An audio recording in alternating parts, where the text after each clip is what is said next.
अॼोके तेज़ तरीन ऐं जदीद दौर में जिते मुख़्तलिफ़ बीमारियूं आम थींदियूं पयूं वञनि उते ज़हनी दबाव या डिप्रेशन जा मसइला बि वधंदा पिया वञनि। महांगाई, बेरोज़गारी ऐं ॿियनि मसइलनि जे करे हर ॿियो माण्हू ज़हनी दबाव जो शिकार बणिजी रहियो आहे। हूअं त ज़हनी दबाव हुजे या के बीमारियूं असांखे डॉक्टरनि सां ज़रूर राब्तो करणु घुर्जे, पर कुझु खाधा अहिड़ा बि आहिनि जिन खे पंहिंजी रोज़मर्रा ज़िंदगीअ में आंदो वञे त सिहत जे मसइलनि खां बची सघिजे थो। अहिड़ा ई फ़ाइदा कद्दूअ जे ॿिज जा बि आहिनि। कद्दूअ जो ॿिज खाई डिप्रेशन ऐं ज़हनी दबाव खां बची सघिजे थो। कद्दू जे ॿिज में सिहत लाइ फ़ाइदेमंद फैट मौजूदु आहे। उन खां सवाइ carbohydrates, sodium, potassium, iron, vitamin C, A, magnesium, vitamin 6 ऐं कोबालमिन जो बि झझो मिक़दार हूंदो आहे।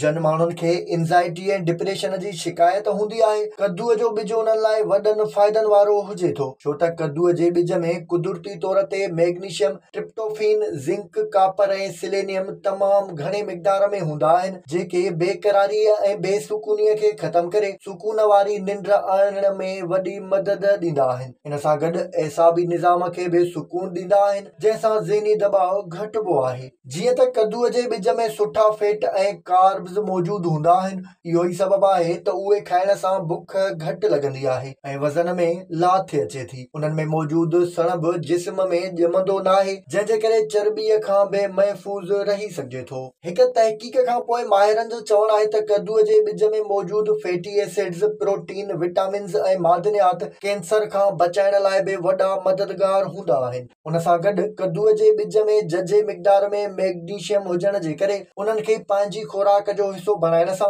शुगर जे मर्ज़ खां बि महफ़ूज़ रही सघिजे थो, जॾहिं त शुगर जे मर्ज़ में मुब्तला मरीज़ उन्हनि खे खाइण सां शुगर ते ज़ाब्तो बि रखी सघनि था। न रुॻो एतिरो, पर कद्दूअ जे ॿिज में ब्लड प्रेशर ते ज़ाब्तो रखण जूं सलाहियतूं बि मौजूदु हूंदियूं आहिनि ऐं निट्रिक ऑक्साइड जी मौजूदगी रत जे वहिकरनि खे बहितर कंदी आहे, जंहिंसां दिलि जे दौरे जा ख़तरा पाण मुरादो तौर घटिजी वेंदा आहिनि। विज़िट कयो अवामी आवाज़ मीडिया ग्रुप जी वेबसाइट awamiawaz.pk